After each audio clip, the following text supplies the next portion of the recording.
it's Haley. All of a sudden, I felt this really weird sensation that kind of like traveled down my arm from my shoulder all the way down to my fingertips. So the recommendation from my doctors at UCLA was to have a procedure done called a PFO closure. And when you were inside your mother's womb, you had a hole in your heart.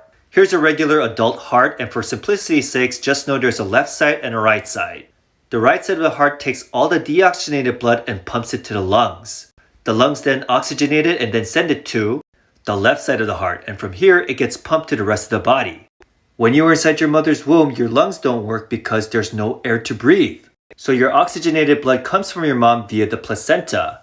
That blood then enters the right side of your heart. Now because your mother has already oxygenated for you, and because your lungs aren't working, there's no reason for this right side of the heart to pump that blood to the lungs. So if there's only a way this blood can bypass the lungs and go directly to the left side of the heart, it can get sent to the rest of the body quicker. And ergo, you have a hole in your heart called the foramen ovale. Now once you're born and start breathing, this hole closes up.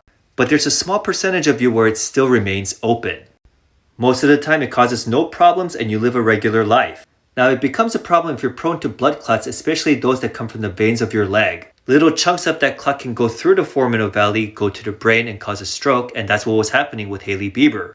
Luckily, doctors cannot prevent this by patching up that hole, and that's what they did for her.